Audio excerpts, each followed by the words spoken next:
And what exciting things are we doing today? We are putting an elbow patch on one of my clients' jackets. The jacket is just wearing out a little bit around the elbows, so we're going to patch that, and it's going to be super fashionable.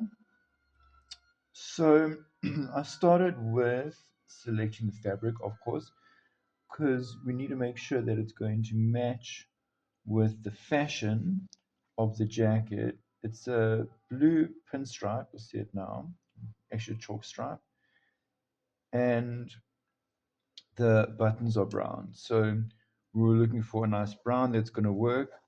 And to follow, I have this piece of brown felt.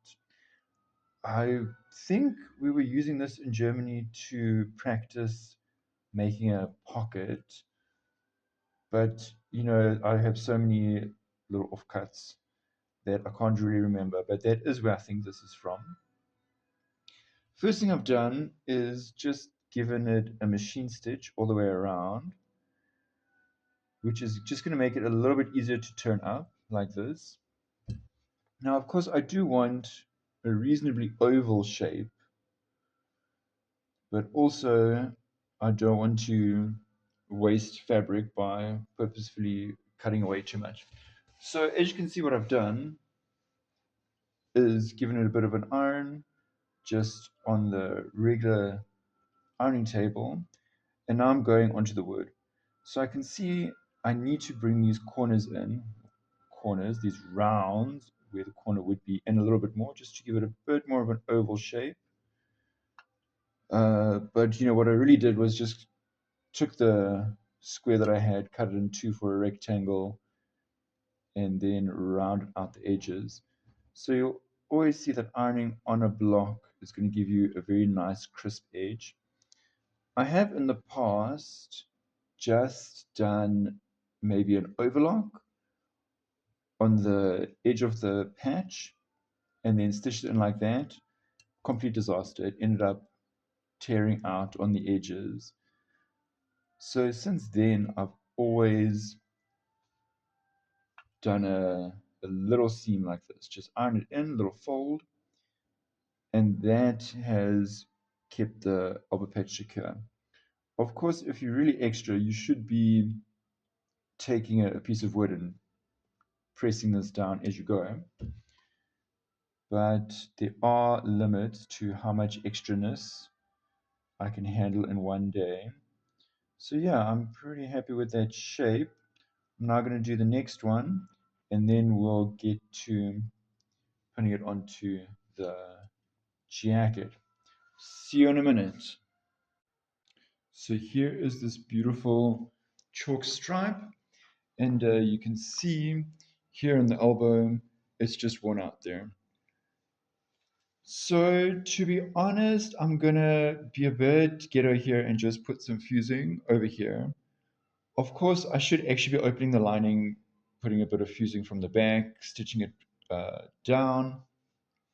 But for the fact that we are gonna cover this and for the price that we agreed on, I have to make a call.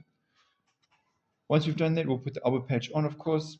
I like to center the elbow patch along the seam, and then the elbow itself is halfway between here on the underarm and the cuff. So I'm going to measure that out, get myself centered there and center on that seam, and then I'll be doing this by hand.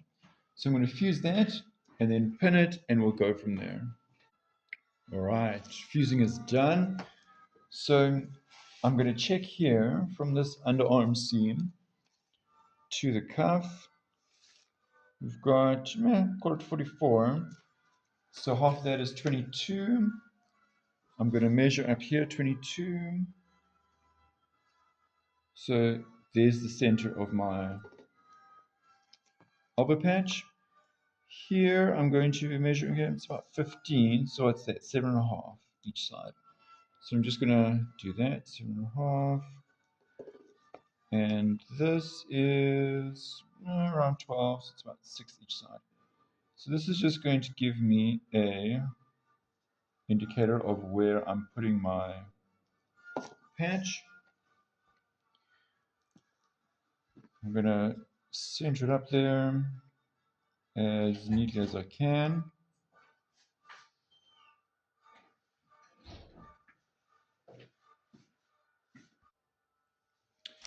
So now that I've got that nice and centered, I'm going to just start this pinning process. I like it to be as centered as possible. It's always tough to really tell unless this thing is actually flat or open. So my first few pins, I'm just going to pin completely through everything just to give me some stability. So here I'm going to come with my hand inside the sleeve, grab it like that. I'm going all the way through, and then I can feel the pin there, pulling it back until it loses the lining, and then putting it through. It can be a bit fiddly, but you just need a bit of patience. So all you're going to do is pin all the way through, and then pull it back at an angle, and you'll see in a way it snaps loose of the lining. Let's do this one. So I'm putting it in, and then at an angle I'm pulling it back, and you see it just snaps loose of the lining there. So then I'll do the same for these ones. Just loosen it up, loosen it from the lining there.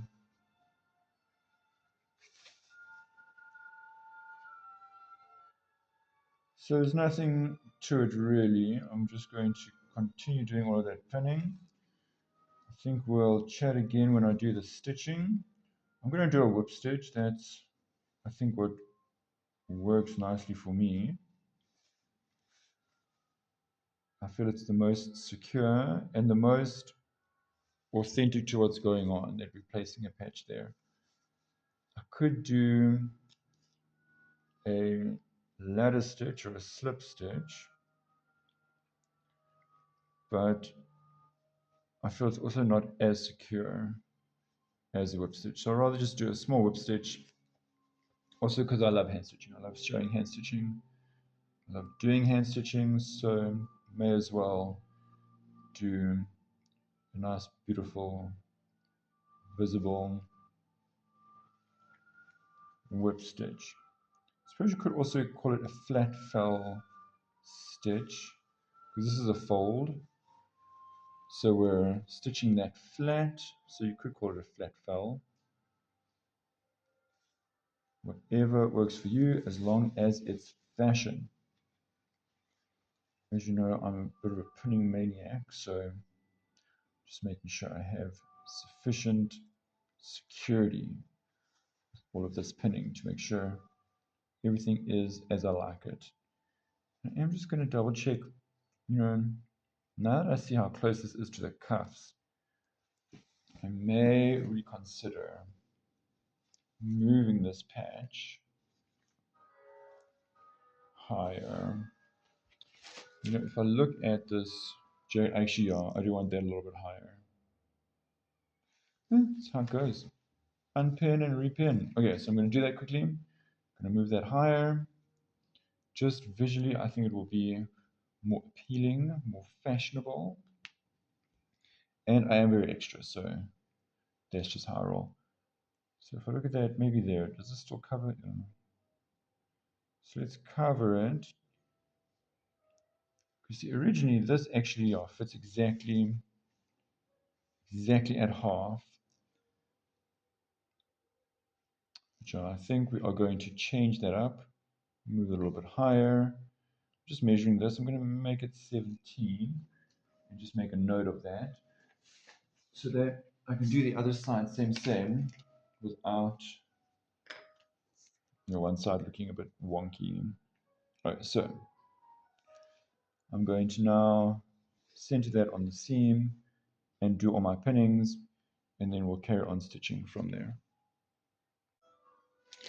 So waxing your threads, it's not really mandatory, but if I'm going to be doing a lot of hand stitching like this, then I prefer to not have the emotional strain of dealing with knots and all of that. So as you can see, I'm just pulling this thread through the wax, and I'm going to then put it through this white paper. You've got to use a white paper. You can't use anything with print on it because the ink will then come onto the thread and then obviously onto the garment. So this is just ensuring that the wax is melted and that any excess is absorbed on the paper. You see I use the same paper for quite a bit until it just gets really too oily and too waxy. And then I'll just use a piece of paper, but always a plain white bleached sheet with no printing. You see, this is just going to make it a lot more easier for me to do the hand stitching without knots and tears. So here we are. All the pinning is done. I'm going to start off here with just doing a very simple knot. I'm going to do a double. I know there is a name for that knot, but I call it the Benji twist. And I'm just going to tuck that in. Make sure there's nothing in my way. I'm going to tuck that in underneath here. So see, I've got my left hand underneath in the sleeve so that I can feel where is the lining, because I don't want to be stitching through the lining, of course. Okay. So I'm going to do, the stitch is going to just go straight up, catch the sleeve, and then going to, with my left hand, make sure I'm not in the lining, but still on the sleeve. It's a bit of a gamble, a bit of a challenge. You know, once you get going, it's a lot easier. Sometimes I find it easier to have my thumb out here. It becomes a bit of a crunch, especially if there's a lot of pins there. I end up stabbing into my palm. There we go. And then underneath, going diagonal. So I'm going to come up maybe a 1/4 centimeter, 2 moles forwards. And then again, just straight from the patch to the sleeve, and then diagonal underneath, so that here on the outside of the sleeve, the stitches are all 100% straight. Reason being, a couple of reasons. Same as with when we do this for a hem, like a trouser hem. We don't want to have a diagonal thread across here because it's easier to snag on something. And this straight stitch is easier to keep neat. A diagonal stitch, this is just me personally, I found a bit challenging to keep it neat and consistent. Whereas a straight stitch I find a lot easier to keep neat and consistent around the whole whatever I'm doing. So there's nothing too exciting about what's going on here. I'm just going to continue going, making sure with my left hand that I can feel where's the lining, tucking in those edges. Obviously, stitch-wise, I'm using the lock position, like so. I'm taking a stitch. I'm using my thimble to drive the needle, grabbing it just with my index finger and thumb. And of course now, because I threaded a thread that's 2 kilometers long, I have to do a bit of a double. But here, after I grab it, I use the pinky to regulate the tension. And then from there, once you've sorted that out, it's very quick to come back to the lock position. And then you'll be back ready for the next stitch. Especially in bespoke, there's going to be a lot of handwork, bespoke and couture. So getting your stitch technique right is really going to help you a lot, because it will speed up your work a phenomenal amount if you are just using the correct technique and using a thimble and just getting your hand into that system. Also, pulling it with your pinky. Let me do another stitch. putting it with your pinky like this is very important because this regulates the tension, that it's not too tight from being pulled by a whole hand, your enormous biceps. Rather just use a little tiny pinky to pull the tension.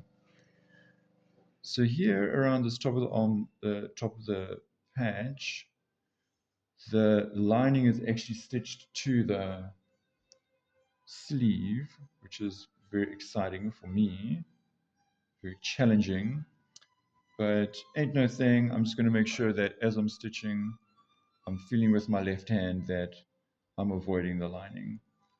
So I'm going to do just one more thing and just show you how I would end off. So you don't have to be stuck here with the whole patch. So really, if I wanted to end off, first thing I would do, if I got back here, I would just do 2 or 3 stitches over so that we have just a nice solid patch where we start and stop. Here, I'm just going to go directly down through the lining, catch at this side, and make sure that my stitch is nice and neat, all gathered in there. I'm going to come back here, see where my needle is, or where my thread has come out. There it is. Make sure that's reasonably tight with, how can I say, between the lining and the fabric. I don't want really any distance there, so I'm going to make sure that's tight. Put my finger there to make sure that my knot stays where I want it to stay. Here I'll leave a little bit, and then I'll just pull that knot through the lining. There you go. So that will then disappear underneath in the lining. So that's basically that. There's really nothing else to it. I'm just going to continue that stitching. Obviously, when I'm done, I'm going to iron, make sure my chalk marks are off, and give this whole jacket one more look to make sure everything is fashion. Otherwise, that is that. That's a elbow patch. Cheers, peeps.